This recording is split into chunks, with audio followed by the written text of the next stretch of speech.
Channel को subscribe करें, like करें, शेयर करें। एक निवेदन सबसे करना चाहूंगा, जितने लोग आस्था चैनल पर सुन रहे हैं, जितने फेसबुक यूट्यूब पर सुन रहे हैं और जितने इस बैतुल की पावन धरा पर श्रवण कर रहे हैं, उनसे एक बात कहूंगा महाराज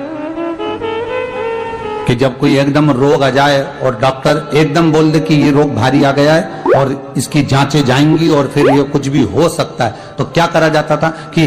108 सरसों के फूल लाकर तुरंत शंकर भगवान को चढ़ाए जाते थे महाराज। तो चढ़ाने के बाद में रिपोर्ट अच्छी आती है। ऐसा नियम है। कहीं ठेका कोई ठेकेदारी करते हैं ना, जो ठेका भरते हैं कि भाई मेरा टेंडर आना चाहिए, मेरा ये काम होना चाहिए, मेरी मल्टी बनना चाहिए, या मेरा ये काम के लिए जा रहा हूं, ये काम फतेह होना चाहिए, उसके सबके हाथ पैर जोड़ने से अच्छा एक काम करो, बस 108 सरसों के फूल उठाओ, शंकर जी का उद्धूतेश्वर महादेव का नाम लिखो और छोड़ दो, शिव जी के ऊपर एक एक कर चढ़ा दो, वो ठेका तुम्हें ही मिलेगा,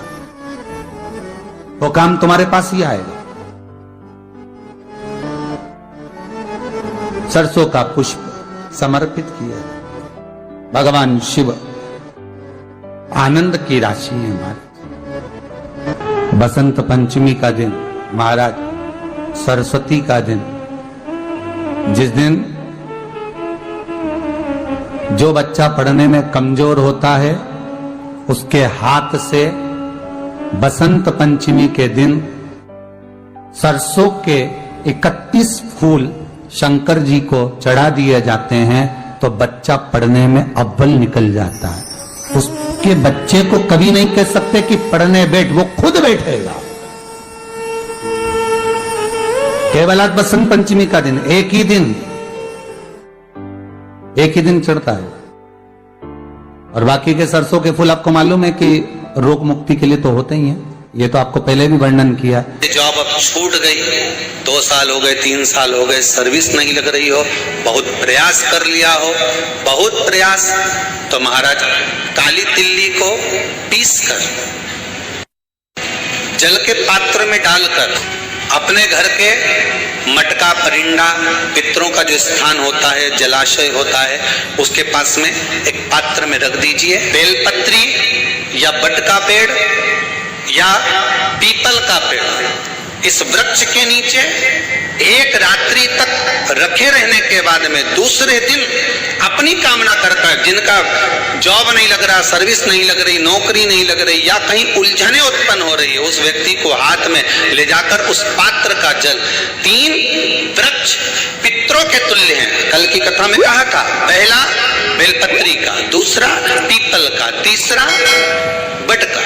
ये 3 पितरों के तुल्य हैं। इन 3 में से किसी भी वृक्ष के नीचे उस काली तिल के जल को समर्पित कर दीजिए महाराज। बाबा चाहेगा, भोलेनाथ जी चाहेगा तो 3 महीने में कहीं ना कहीं योग बना ही देगा। ये बसंत पंचमी का दिन महाराज,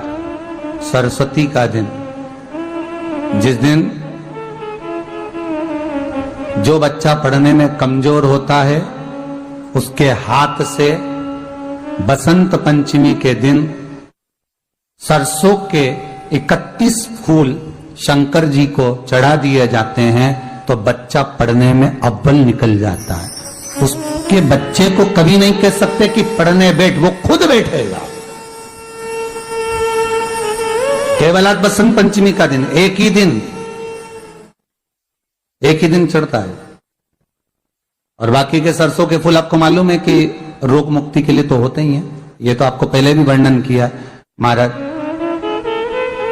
कि जब कोई एकदम रोग आ जाए और डॉक्टर एकदम बोल दे कि ये रोग भारी आ गया है और इसकी जांचें जाएंगी और फिर ये कुछ भी हो सकता है, तो क्या करा जाता था कि 108 सरसों के फूल लाकर तुरंत शंकर भगवान को चढ़ाए जाते थे महाराज। तो चढ़ाने के बाद में रिपोर्ट अच्छी आती है। ऐसा नियम है। कहीं ठेका कोई ठेकेदारी करते हैं ना, जो ठेका भरते हैं कि भाई मेरा टेंडर आना चाहिए, मेरा ये काम होना चाहिए, मेरी मल्टी बनना चाहिए, या मेरा ये काम के लिए जा रहा हूं, ये काम फतेह होना चाहिए, उसके सबके हाथ पैर जोड़ने से अच्छा एक काम करो, बस 108 सरसों के फूल उठाओ, शंकर जी का उद्धूतेश्वर महादेव का नाम लिखो और छोड़ दो, शिव जी के ऊपर एक एक कर चढ़ा दो, वो ठेका तुम्हें ही मिलेगा,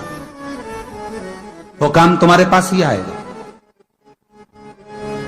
बस केवल अवधूतेश्वर अर्थात ये जो क्रम है, ये वो क्रम तो 108 सरसों के फूल का आप कभी भी कर सकते हो, पर जो ये बच्चों के लिए किया जाता है वो केवल बसंत पंचमी के दिन ही होता है महाराज। आज ही के महाराज कोई दुकान आप डाल रहे हो, नया व्यापार चालू कर रहे हो और लग रहा है कि चलेगा कि ना चलेगा। पहले भी मैंने 2-4 दुकान डालकर देख ली, नहीं चली, अब नया डाल रहा हूं, कर्जा कर डाल रहा हूं, पैसे लाकर डाल रहा हूं, चलेगा नहीं चलेगा। तो उसके लिए सबसे पहला काम करो, कम से कम दुकान खोलने के 7 दिन पहले आम के पत्ते की बंदरवाल बांध दो। दुकान का मुहूर्त होने के 7 दिन पहले आम के पत्ते की बंदरवाल बांधो, और कहीं आम के पत्ते की भस्म मिल जाए, वही भस्म जो आम के पत्ते 21 उठाए, सूखे वाले, अलग से तोड़ के मत सुखाना, जो पत्ते नीचे गिरे हों उसको उठाकर सुखाकर, सूखा हुआ जो पत्ता हो उसको जलाकर उसकी भस्म बनाकर उसमें थोड़ा सा चंदन मिलाकर, और उसी से सम्मुख में जहां 7 दिन पहले तुमने बंदरवाल बांधी है, दुकान खोलने वाले दिन उसी आम के पल्लव की भस्म जो शिव पर चढ़ी थी उसी में चंदन मिला हुआ, वो एक स्वस्तिक का वर्णन पहली वाली कथा में करा कि स्वस्तिक सबसे पहले कहां बना था और कैसे बना था। वो गणेश जी का मस्तक कटा, उसका जो धड़ बचा था उससे स्वस्तिक का निर्माण, ये आपको पहले सुना चुका है। जिनने नहीं सुना हो तो इससे पहले वाली कथा सुन लेना, उसमें बता दिया है। स्वस्तिक का निर्माण कर दो, फिर आप अंदर कोई पूजन करो ना करो, आपने कोई अनुष्ठान करा ना करा, यज्ञ पूजन करी ना करी, अगर आप प्रवेश भी कर गए, इतना आपके पास धन नहीं था और आप प्रवेश भी कर गए, तो भी घाटे में नहीं जाओगे, व्यापार उन्नति की ओर ही बढ़ेगा, व्यापार बढ़ेगा उसमें। अगर ज्यादा दुख है, संकट बहुत भारी है, इतना बड़ा संकट है कि वो निपट ही नहीं रहा, फिर एक लोटा जल, उसमें थोड़ा सा चंदन का छींटा, एक सफेद पुष्प शिवजी पर चढ़ाकर, उस चंदन के जल को, लाल चंदन मिल जाए तो ज्यादा अच्छा, शंकर भगवान पर धीरे धीरे अपने हृदय की कामना कर कर समर्पित करें, सुनेगा। कभी कभी अगर तुमको लगे कि मेरे जीवन में बहुत बीमारियों ने मुझे घेर रखा है, तो प्रयास करा करो कि बेलपत्र,